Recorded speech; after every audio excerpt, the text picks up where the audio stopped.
I have it's too late, so I'm not gonna give the speech that I was gonna give because I think it's too late. But I will. No, it's too late. You guys are too tired. Well, let me just say this. This weekend was called the Dark Ages weekend when I started it because I became a conservative in the tradition of the Dartmouth Review and at Dartmouth College, which was sort of the first bastion against what we didn't call political correctness, we just called it college life in New Hampshire. And Dark Ages was kind of a statement, right? We were not the Renaissance weekend, we were something different. We were kind of a bunch of rebels. And I remember at the time, I don't know if Newt is here, but I've teased him about it since, so I can say it now, is that Newt, who was just elected speaker, as Gay said he would not come to the weekend if the name were not changed. And anyone who knows me in this room, do you think I changed the name that year? I did not change the name. And in fact, Judge Bork, got up and gave a speech, which was, to this day, I think one of my favorite speeches I've ever heard, which was called The Defense of the Dark Ages. Only as Robert Bork could do it. And he made the point that the Dark Ages have been, under conventional wisdom, been discounted as a period of little thinking and illiteracy. And in fact, the Dark Ages, all of you who know your Greek history, ushered in a time of great innovation, including the Greek alphabet, the first Olympics in 776 BC, and those insignificant works, the Iliad and the Odyssey, were written during the Dark Ages. So he got up and gave this great feverino on the Dark Ages, and by the end, everyone's on their feet. Fred Thompson, Jeb Bush was here, I believe. And tonight I say, we in the conservative movement should be so lucky to have Dark Ages thinking, to actually inform the way we move forward with a bold and courageous vision. Charles Krauthammer is one of my favorite people out there, but I must say that I don't attribute Barack Obama's win to luck. I think that's, for me, that's not what happened. I think we had a candidate, and I endorsed Mitt Romney in 2008, and like Charles, I think he's a wonderful person and has an incredible family, and I think he's a very smart man, a very successful man, obviously. But I think when you're up against a Chicago gangland warrior, you can't show up in your croquet whites. Doesn't work. Never will. And I believe that there were a lot of really smart people who made a lot of money off this campaign, and I think this should be the end of the political consultancy class.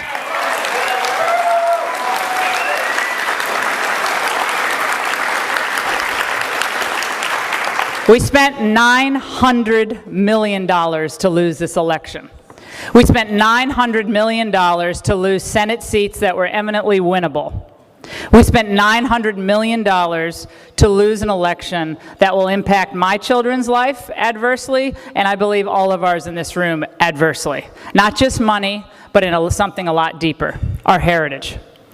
And I will say tonight that if we walk out of this room thinking that it was a storm, or it was Chris Christie, or it was one bad debate or two bad debates, I think we will have disappointed ourselves, really.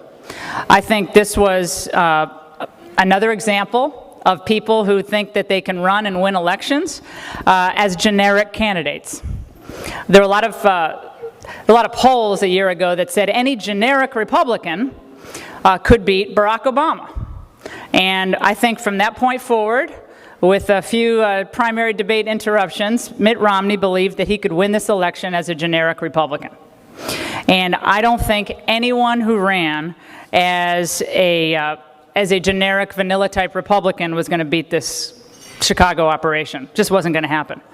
And I will say tonight that and I might make some people angry in this room, but it never stopped me before. But if we're going to be honest about where we are in this country, then we better come to terms with what happened between 2005 and 2008.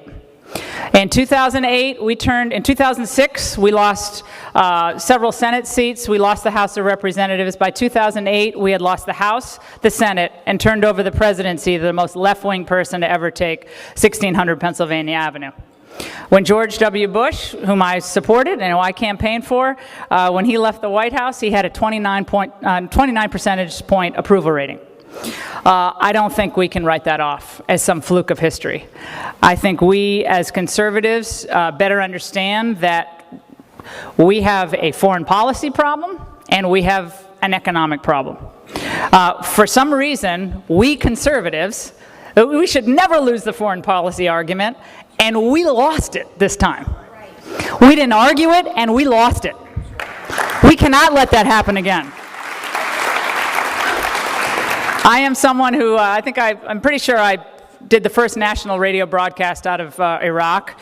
I'm a big supporter of the war in Iraq, big supporter of the war on terror, but I think we better come to terms with what we did right and what we did wrong. And until we do that, I think we're going to continue to be chased by the ghost of George W. Bush. And again, I know there's a lot of people in this room who probably gave him a lot of money, and you're thinking, Laura, you're piling on Bush like Barack Obama is. I am not. I am telling you that the conservative movement better decide what it is, not what it was, what it is today, and where it's connecting with the American people. I'm not going to spend the few minutes I want to share with you to berate Barack Obama. I wrote a book about him called The Obama Diaries. I saw this razzle-dazzle act coming for years. I knew how he'd win this election. I knew how he'd run it.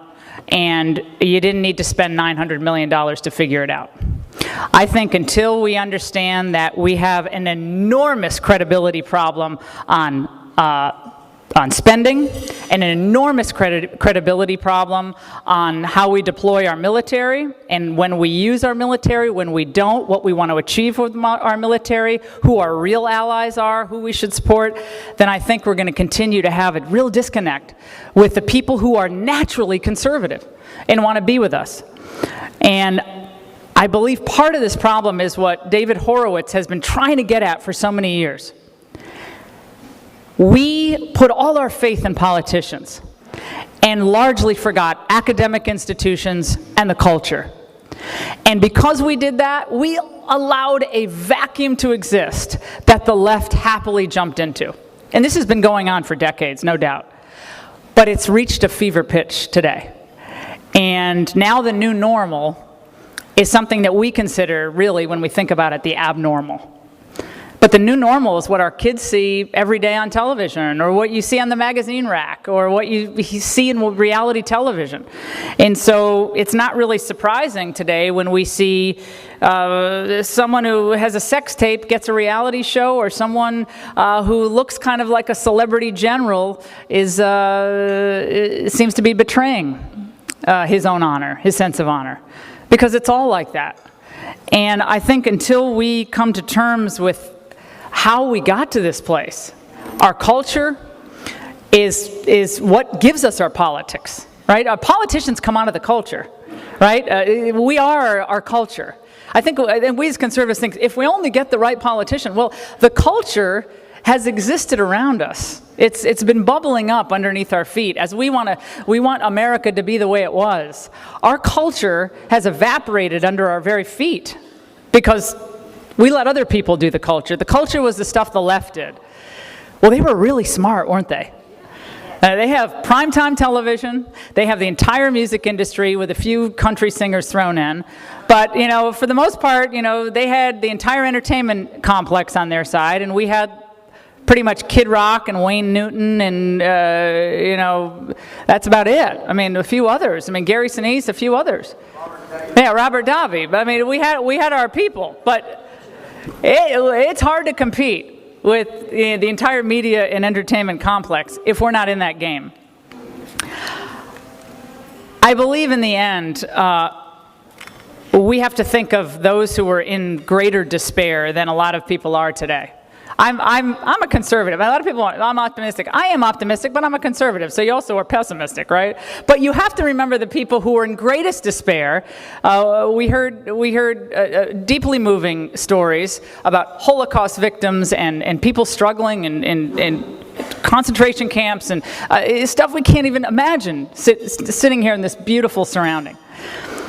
But we don't have to go back that far to think about people who believed it was over politically and culturally. And a lot of you, I'm sure, like with me, are fans of Malcolm Muggeridge.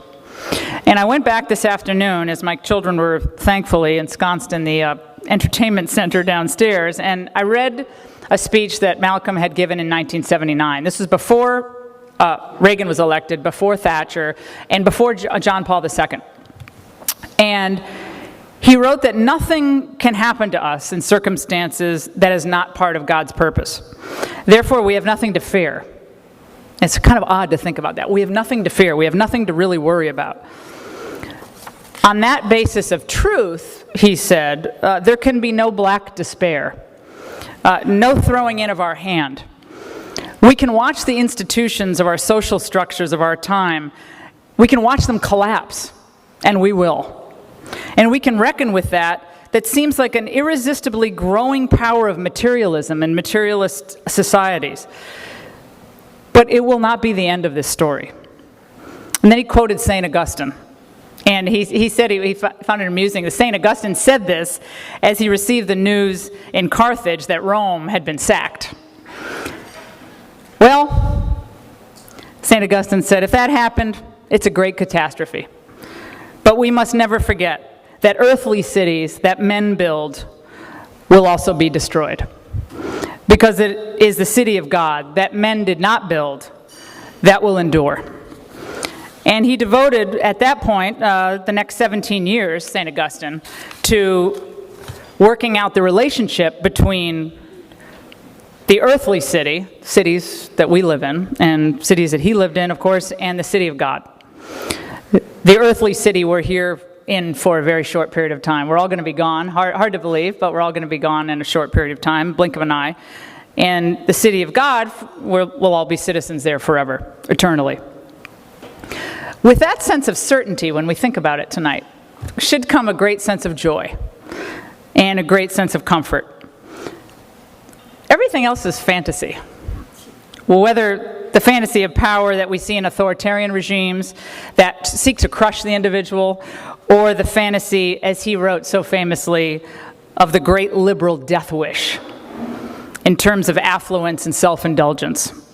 That is going to be our, liberals think that's our greatest moment. It's when we can do whatever we want with disregard to anyone else out there, as long as it feels good. Because our necessity of life, the thing that we really live and breathe, we have to, otherwise none of this makes much sense, is knowing God. St. Teresa of Avila is one of my favorite saints, said, if we don't understand our mortal existence, then life is little more than a night in a second-class hotel. And we're not at a second-class hotel tonight. We are extremely blessed to be here. And I think, I'm among so many wonderful people, beautiful people, inside and out. As I say to my daughter, it doesn't matter what you look like, no matter how big you are, tall you are, what color your skin is, where you come from. It matters what's in your heart. And I think at time of great internal crisis, we feel a crisis in this country. A lot of us are going back to what, not necessarily what's next, but what is. And for us, what is look around you. Your friends, people you just met, people you've known for a long time, your family, God, our neighbors, our country. And I think there will be a political reawakening that accompanies only a cultural and faith reawakening to stem this steady but sure erosion of liberty, which is happening. I believe with God all things are possible. I think I talk about myself, I think with my own life that's certainly the case.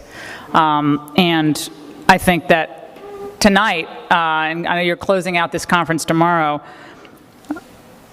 do what I do every day, and do what I know most of you do every day anyway, but count your blessings. We don't just have incredible talent in the conservative movement, but we have ultimately what is true on our side.